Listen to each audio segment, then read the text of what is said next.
Aloha, welcome to my reflection on my journey through my Master's of Education Instructional Leadership program. My name is Kiloki. Here's some context on what I will be talking about throughout the presentation. Let's get started. So during my time at Chaminade University, my time for wanting to be a teacher did not start there. It actually started while I was at one intermediate as a student and also at one high school as a student. Then I got to go into it, starting to build it at Leeward Community College, sidetracked it away from West Oahu, and then came back because that's what life does. It brings you back.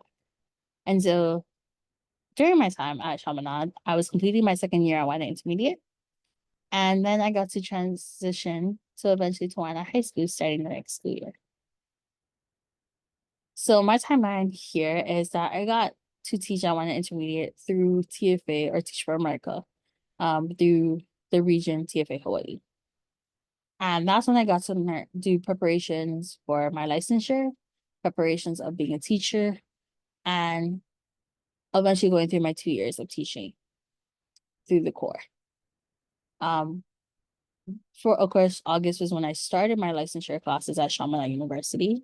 And then June is what kicked off my Master's of Education courses because I decided to continue.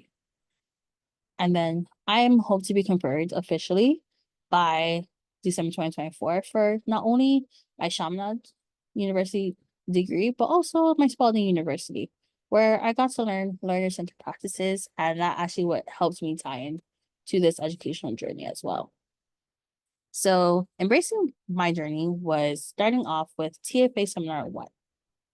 Through my licensure journey, I got to go through the theme of learning cultural sustainable practices and history. Starting off with visiting Iolani Palace. Iolani Palace has been such a grand stakeholder in the Kingdom of Hawaii. And it was amazing to actually go visit it and go inside and see the different pictures, the different materials that was there, as if the king and queen was still around. It's just that they wasn't home. And that's the part that I really got to embrace.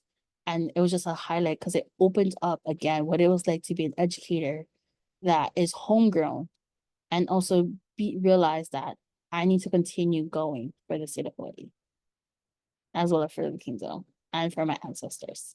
And then pretty much as going back to my roots, pretty much got to uproot some weeds, but also plant some roots into the ground to rebuild the sustainable practices and actually apply them, where got to build relationships, learn again what it was like to be in the community and just give back, and then also to figure out the promises I will make as an educator, especially one that grows in Hawaii. And so during the visit of Hawaii Omaka, it's almost like a therapy of healing and realizing that it's not time to just wallow away through sorrows. It's also time to heal not only the land, but yourself. And so this journey during the licensure journey was definitely a time for healing as I went back into identity.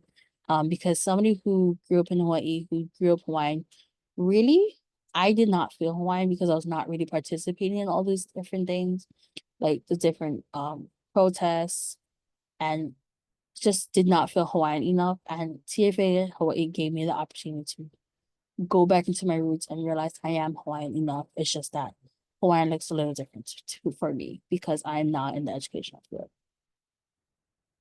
And during that time also, I got to long-term plan what it was like to be an instructional coach or someone who writes curriculum and revamp the 8th grade ELA and what it was like to be year long. And so it's like thinking about the end game in mind from the very beginning, rather than going step by step and just following a plan. So I really enjoyed this because it got for me to make it more relatable for my students rather than just make the curriculum so distant. Which, speaking on that, because of this learning, I also got to learn concurrently, concur concurrently uh, on how to make culturally responsive teaching and lesson plan. And so during this time, the unit was on the Holocaust.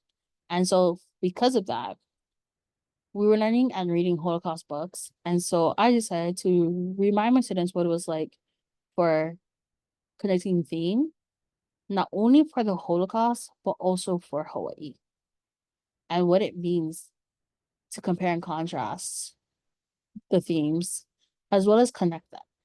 And so I got to do that through pictures, poems, and short stories. And honestly, it was a pretty amazing time to see my students realize that this all happened within the backyard of where they lived. And actually, a lot of them didn't realize how much they did not know, especially being disconnected again from, a time and space that no one realizes. And so, because of this lesson plan, I eventually used the lesson plan to build the differentiated lesson plan for my IEP students through the special education exceptional children's class.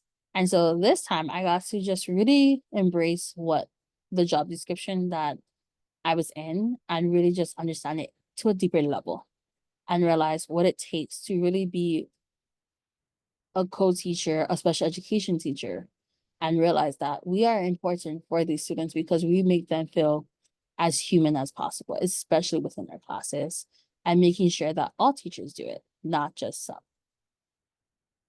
And so during my MED lesson journey, I also learned these 4 different lessons. And these lessons are one to never forget. So lesson number 1, I learned do not procrastinate or else you'll fail. That one's more, I knew that lesson, but it hit harder now that I'm at a new level and not realizing that what's at stake, especially for me to be a role model to my students. And so because of that, that's what led to lesson number 2, communicate and stay on track. So 2 of the classes that I did fail, I got into passing them because I decided to communicate with my professor a lot better and stay on track on where I can be.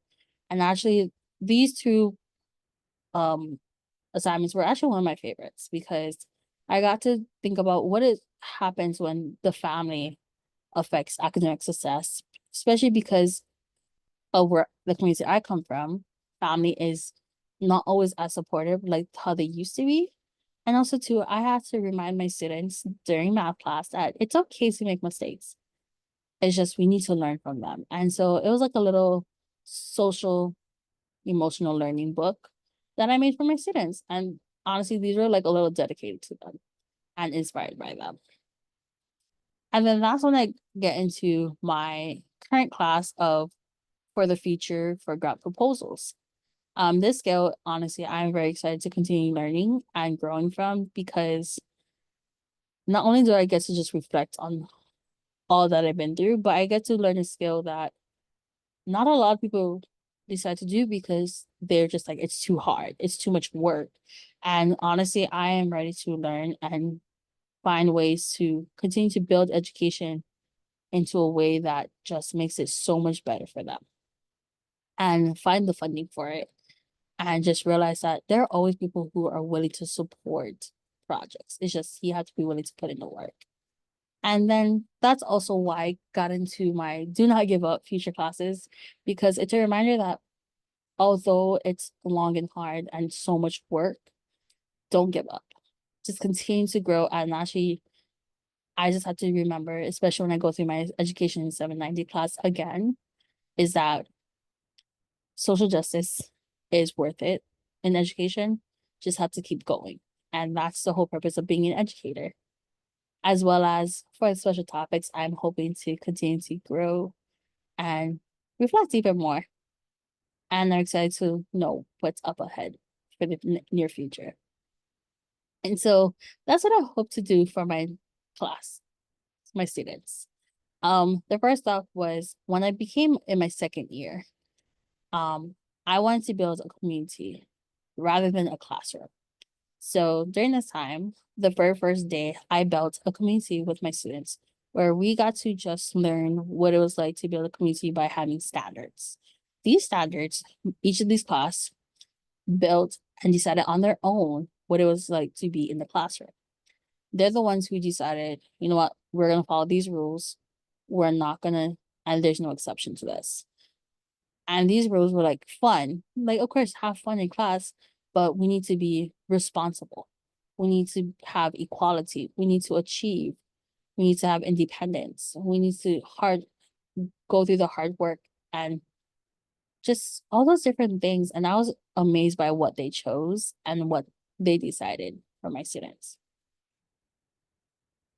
Then, not only while building that community, I decided as a teacher that I was not going to make math just be a space for them to follow what I say, follow what I do, and just completely ignore everything. It's like, no, math is going to be practical for you and alive for you. So that's when I decided to create lessons like for our for second unit we went through on unit rates. I have them build their own business, like come up with a business, create it, go wild. And that's what they did. And here are just some like the draft versions. Because unfortunately, due to timing, we didn't get to do the final version of it. But I'm really proud of what accomplishments they did and the creativity they did. Because some of them built like theme parks and different haunted houses or even a mall or something as if they were going to build it on campus. And so it was really cool to see that. And then seeing this creativity right here during our last unit of how do I apply geometry or angles into building a city and making it somewhere safe to learn, to live and learn. And so that was the best thing about this. And then during my first year, I got to build a project with my students for through our hospitality program, club program, that to help our school, we need to build hospitality skills and be kind and be grateful for everything. And so that's what our hospitality honeybees were all about. So here's some things I will pass on to some wisdom for the next teachers. One, don't let the fear of failure, the fear of the unknown prevent you from becoming the best that you can be. And of course, communicate and do not procrastinate. And also have time for yourself. Have time to center yourself, whatever that looks like. And also never be afraid to be creative because education is the best place to be creative. And not only let yourself be creative, but let your students. They will be your best assets for all of it. And also to final reflections is be flexible, adapt, learn that you can continue to understand the beauty of your mistakes, but grow from them. And also to the biggest thing that I hope to do is continue to grow when I go to Wina High School and continue to bring our Naho Open AO standards that the Hawaii DOE brings and just let there be clarity, let there be growth, and just know that it's okay to be creative and just let everything flow. And so I'm grateful for my time during my 2 years and here at Chaminade University. And I just can't wait to continue to grow and be the best educator that I could be. So I just want to say thank you for listening and I hope to stay in touch with you all. Thank you.